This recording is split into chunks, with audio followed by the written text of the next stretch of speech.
Aleichem Rabbi Isai, Parashas Va'era, B'siyat D'Shmaya. We're going to learn a piece from the Tosha Rebbe. We're going to ask a question, then we're going to go into a bit of a Kabbalistic model of how Hashem relates to the world, and then we're going to answer the question through that model. So, the first question that comes up, if you look inside on the sheets of paper that we just gave out from the Tosha Rebbe, Va'era el Avraham, el Yitzchak, vel Yaakov. And God appeared to Abraham, to Isaac, and to Jacob. And Rashi there says something very peculiar, which everybody's asking about. Perish Rashi HaKadosh, Va'era. Who does he appear to? El Ha'avos. To the forefathers. Why is that peculiar? Why does Rashi need to tell me that? He just said, Va'era el Avram, el Yitzchak, vel Yaakov. Rashi said, oh, the forefathers. I know. It said Hashem appeared to Avram and Yitzchak. And we know that you should know, the forefathers. So, a lot of people are asking on this Rashi. It's a two-word Rashi that's got a lot of ink spilled in many of the other Sfarim. So we're going to go into this a little bit. Okay? Everything in Torah is infinite. It's God's thoughts, it's God's will for us, for humanity. And therefore everything is relevant. Everything. Hyper relevant for our lives right now. Tavshin Pei Beis, 2021, almost 22. L'minyana. Says the Rebbe. Ve'ef shaloimar, the next paragraph. Bezeh dover nochem. Al pi ma shekosav haSefer HaKadosh tzemach Hashem l'tzvi. Student of the Baal Shem Tov, a student of the Baal Shem, has an explanation that relates to something that happened in last week's parasha. Ala kosa, I'm going to read you inside the pasuk. After Moshe Rabbeinu had the experience of the burning bush, God told Moshe that I want you to go to the Jewish people and tell them that I'm going to save them. The time has come. So how did the interaction go? Taimel Levnei Yisrael, Eye Shalachani Aleichem, V'yomer Oid Elohim El Moshe. And Hashem said to Moshe, Koi Soymar Al Bnei Yisrael, go tell Klal Yisrael, Hashem Elokei Avoseichem, the God of your forefathers, you, the ones in Egypt right now, going through all of the suffering, go down there and tell them that the same God, your forefathers, Elokei Avram, the God of Abraham, Elokei Yitzchak, the God of Isaac, Velokei Yaakov, and the God of Jacob, Shalachani Aleichem, sent me to you, Zeh Shmi L'Yolam Zeh Zichur L'Dor Dor. And then afterwards, the next verse says, Lech ve'osafta es ziknei Yisrael. Now go to the elders. Go get the elders together. Ve'amarta aleim Hashem Elokei Avoseichem nirei lai, that the God of your forefathers appeared to me. And look what it says now. Elokei Avram Yitzchak v'Yaakov. The God of Avram, Yitzchak, and Yaakov. So what's different from the first verse? When Hashem tells Moshe, go to speak to all of Klal Yisrael, he says, go to speak to them, the one who is the God of Avram, and the God of Yitzchak, and the God of Yaakov. But when he says, go get the elders, get the wise ones, he says, go and speak to them. Who? The God of Avram, Yitzchak, and Yaakov. It doesn't repeat the God of Avram, splitting it. The God of Yitzchak, the God of Yaakov. Just says the God of Avram, Yitzchak, and Yaakov. Now, anytime that you see anything in the Torah that's peculiar, it means that God is talking to us. He's really talking to us. I mean, really. This is Divrei Elokim Chaim. We believe in the living God. God is alive and well. Ein oid milvado, there's nothing but God. Which means His Torah, which is His will, is talking to us right now. You and I. Right now. Mamish Erev Shabbos Kodesh. In a world that has gone insane. God is talking to you and I. To help us guide our lives to be more moral, more fulfilling, happier lives. So what is this telling me right now? So look back inside the Tasha Rebbe. Next paragraph. Umetaritz, he explains the last paragraph on the bottom there. Ki yadua shemidas Avram hi midas hachesed. We know that Abraham, Avram Avinu, his quality that he brought to the world, what did he embody? Chesed. He embodied kindness. He had his tent open on all four corners. Abraham embodied loving kindness. He was a fanatic for loving kindness, for helping people, for giving and giving and giving. He opened his tent, come eat as much food as you want, and they would say, thank you, Avram Avinu, how much do we owe you? He said, no, just thank the one who gave this all to us. Just bench. Say Birkas HaMazon at the end of the meal. That's all. Midas Yitzchak. What was the quality of Yitzchak? Gevura. Midas Hadin. Justice, strictness, preciseness. That's also why we don't see so much of Yitzchak. The midah of din is that it's limited. That's why Yitzchak's place inside the Torah itself is limited. There's din to it. Umidas Yaakov, and the midah of Yaakovinu, midas Tiferes. Tiferes, to make God beautiful in the world, which is also the midah of Rachamim, and is also the midah of Torah. She midas harachamim. V'midas elu, heinam ba'olam hazeh shalish midas nifrados. When you look in this world, down here, we're in the world of olam hazeh. If you look at these qualities in this world, you see them as three different things. There's kindness, sometimes I'm being very, very kind. And then there's din, or strictness, or even fear, where I need to be strict about something. I need to say no. I need to hold back. I need to stand up and say, this cannot continue. And then there's something called rachamim, compassionate, or making something beautiful. Maybe not exactly being merciful. Not exactly that I give you all the way, that I give you some, but I hold back some. A combination of chesed and gevura. They exist as three different energies down here. Chesed, din, v'rachamim. Aval lamala. But what do these spiritual qualities look like up in Shemayim? What do they look like up there? Lamal b'midosav yisporach chadhem. When we talk about God's kindness and God's justice and God's compassion, so when we talk about who God is, well, He's beyond all of these midos. He's beyond all of these qualities. He expresses as kind, but He's much deeper than that. And therefore, God doesn't have any defined midah. That's just the way that it looks like down here. When Abraham was the pillar, when he was the chariot of God's kindness. In other words, if you saw the living man named Avram Avinu, you actually saw a full embodiment of God's chesed. The way that it looks all the way up in the highest spheres.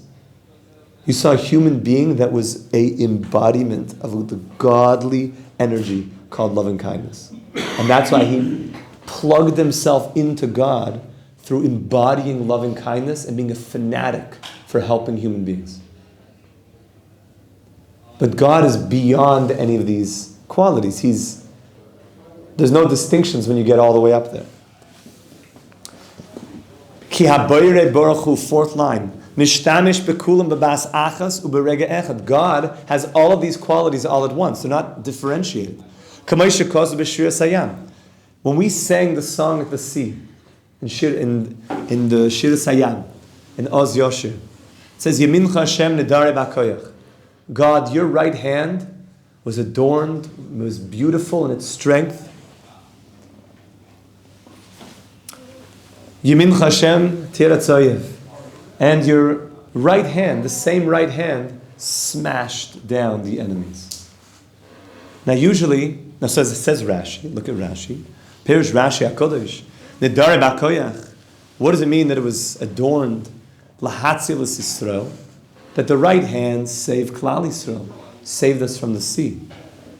V'oisa yemin atzma tiratz oyev. The same right hand smashed down the enemies. So try to figure that one out. The same, and we're not talking about God's hand being anything anthropomorphic. This is just a reference to the kindness. The right is always the side of kindness.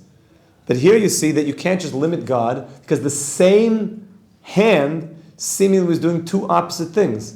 who is saving and punishing at the same time. I can't do two completely different things with this hand. Two totally different intentions. God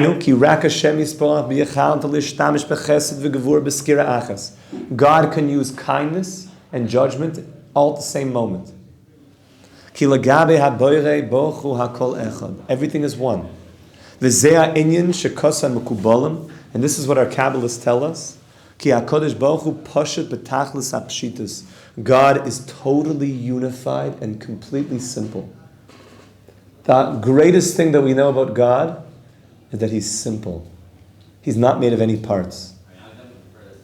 Of the closest that we can talk of who God is, that's the highest that the Kabbalists tell us, is the Or HaPoshet, the totally simple, unified light.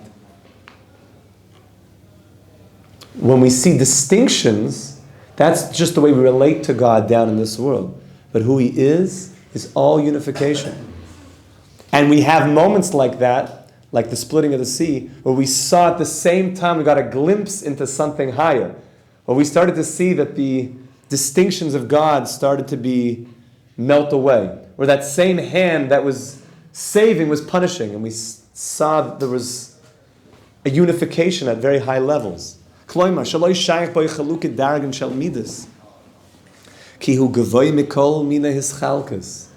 is above every single type of separation. Like we learned from Elijah the prophet, who writes a section of the Zohar, after he goes through all the different spheres of the way that God relates and runs the world. So it says that God has Chachma, but not your Chachma, and God has Bina, but not your Bina. And then it goes through all the Midas. It says, you know, all those things, it ends, V'lav mikol ila Midas klal. But he's not even any of those. He's above all of it. He does kindness, and not your type of kindness. And he does gevur, but not what you think. And he's above all of that. You can't try to even limit him to being a Baal gevur. He's above that in who he is.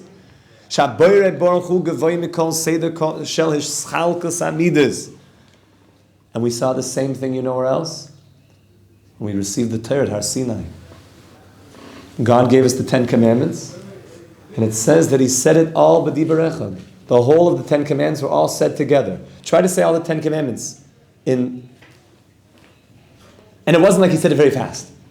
It was all said, because with God, there's no such thing as, I need to separate the letters. It's all one. You know what else He did? When God told us to keep Shabbos, it says, Shomer es yom Shabbos l'kodshay, guard the Shabbos. And then it says, Zocher es yom Shabbos l'kodshay, remember the Shabbos. So how did He tell it to us? So the Gemara says, Shomer v'zocher b'dibar echad. He said the word Shomer and Zocher at the same time. Shomer Zocher. Zocher Shomer. Try it at home. It doesn't work. You can't say it together, but God can. The idea of protect the Shabbos, guard the Shabbos, which is all the mitzvahs that you're not allowed to do on Shabbos, and then remember Shabbos, the Oneg Shabbos, the positive part of Shabbos, the exciting, the Oneg Shabbos, that all came together, was all one. You can't split God up. Down here, it looks like God has all these different midas, but up there it's all one. So look at the bottom. Aval kasher ba Moshe Rabbeinu. Okay, now we're getting back. We're going to start answering our question. When Moshe Rabbeinu was sent to tell Klal Yisrael that he was going to take them out of Egypt, when he came to Bnei Yisrael, Shemoy Shel HaKadosh Baruch Hu Ves Midosav, to tell the Jews that you're going to leave, and this is the God that's going to take you out, and this is the way that He acts in the world. Loi haya efshar legalas lehem midosav yisporach. He couldn't tell them the way that God's midas looked like up there, because they wouldn't be on the level to really get it. Mitzad, next page. Without splitting it up for them. He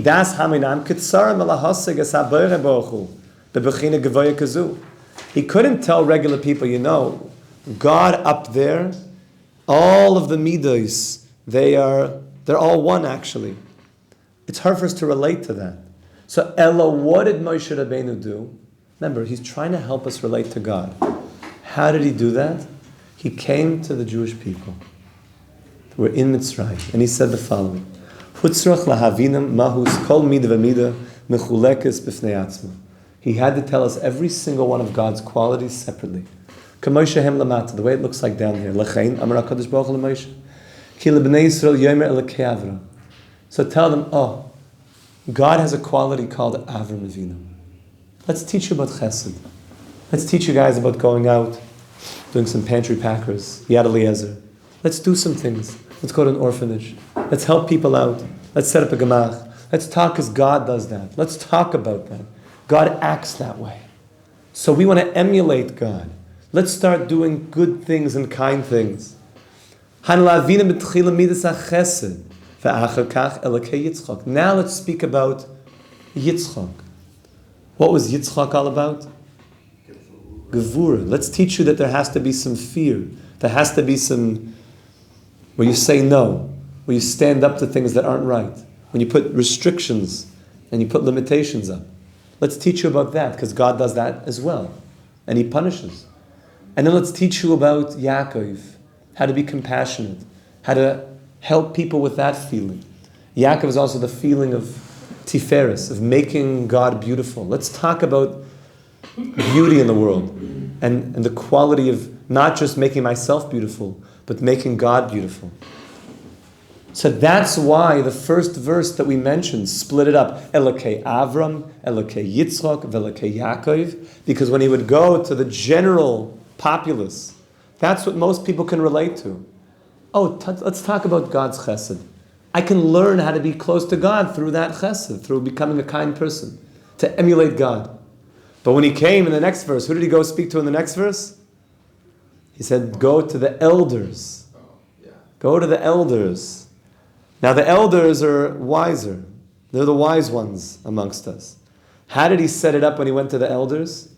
He said, let me tell you, there was the God, only one time, Avram, Yitzchak, and Yaakov. What does that mean? It's with them, I don't need to split it up into different qualities the way it looks like down here. I want you to go and tell them that the God who's above all those distinctions, who's totally one, Elokei, Avram, Yitzchak, and Yaakov, you could put it all together. That it's all one thing, that God is beyond all distinction. Go tell them, I'm bringing them out. So the wise ones were, that's what we learn about, that's what we think about, that's God's unity. But for the regular Hamaynam, he had to speak to them in the terms that they could understand, which was the God of kindness. Oh, you guys know about God's kindness? Oh, let's relate to God in that way. So says the Rebbe. He says, what does that mean? Back to our original question. Why did the beginning say, Va'era el Avraham, el Yitzchak, vel Yaakov? And then Rashi said what? To the Avos. Of course it was. You just told me that. So if Rashi didn't point this out, what could I have thought? I might have thought that when Hashem came to Avram, He came to Avram only in that way. He only revealed to him the quality of Chesed, El Avram. Then there was a separate revelation, Yitzchak. I'm only going to reveal to you this quality of Gevura.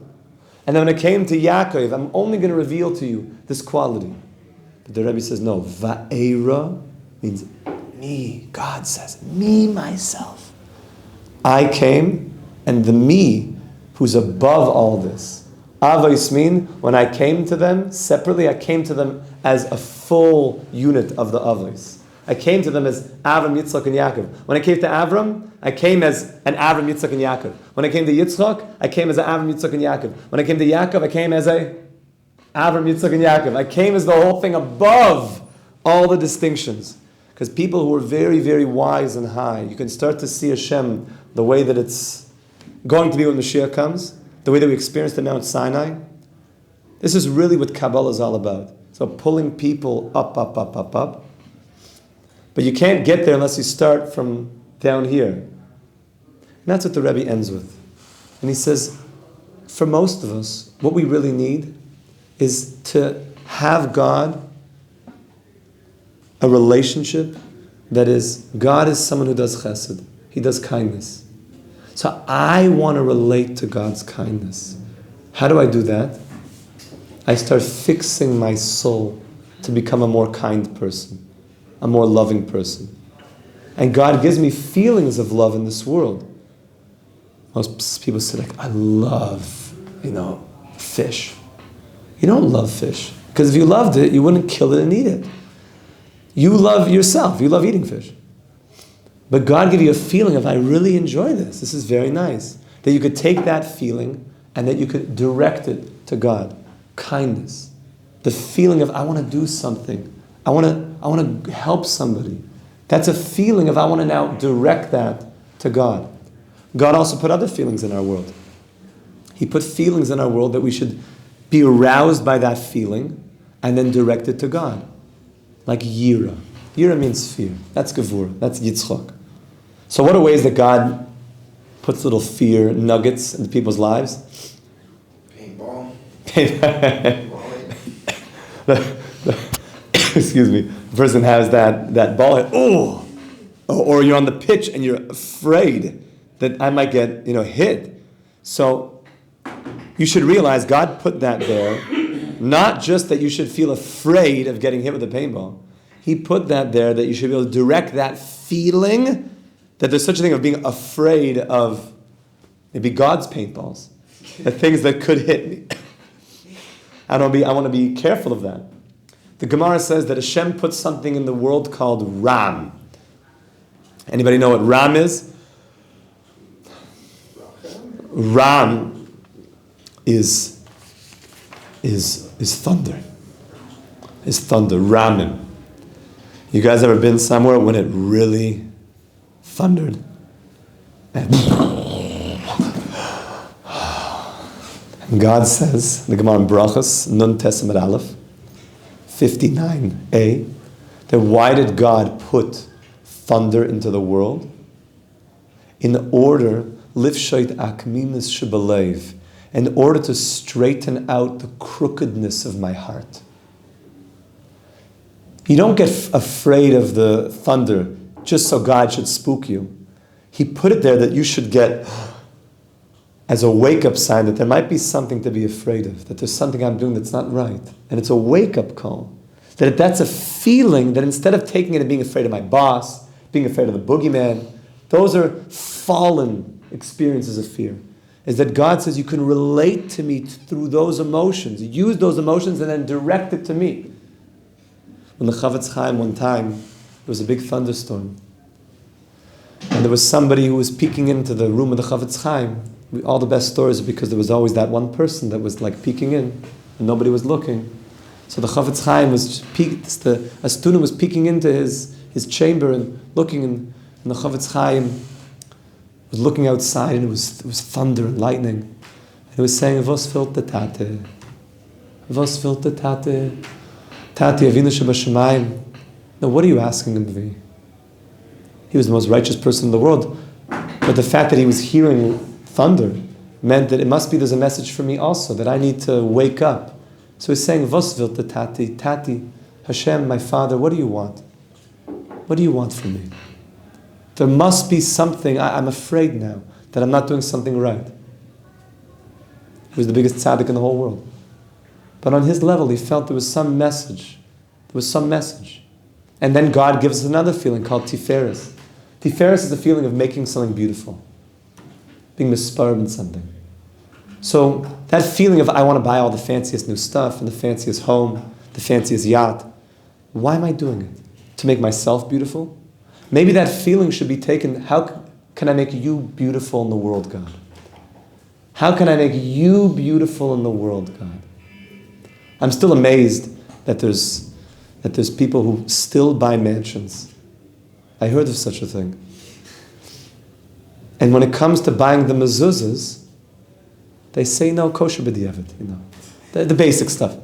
You just spent millions of dollars on this house. God says you should have nice mezuzahs on your house. Maybe he's like, how much more? Okay, like 3 times the price. 3 times the... You spent $10 million. That was for you, right? So what about for God a little bit? And I'll tell you this, if you also put up nice mezuzahs, i.e. for God, then the house could also be for God. Are we doing it to make God beautiful? What are we doing in our life to make God beautiful? Are we spending more on our food, on our self? How much does LeBron spend on his body every year? A lot. How much does he spend to make God beautiful? Doesn't seem like so much. So yeah. Really? Yeah, it's a davar yadua. Something. So this is horrible. What is this? It's all about you to make yourself beautiful and your image. It's all about God. It's all about God. So God gave us these feelings, these emotions. Because Hashem says, I want to relate to you as chesed, as kavur, tiferes. But don't worry, my friends. As you really get going on this, Hashem will take us even above all that. He'll take us to that place of total unity. Ela avos. To that place where we see God like the way it's going to be when Mashiach comes. Ba'yoyim ahu Hashem echad u'shmei echad. It should come splitting on our days of Mashiach tzidken b'meher v'yaminu. Amen. Shabbos.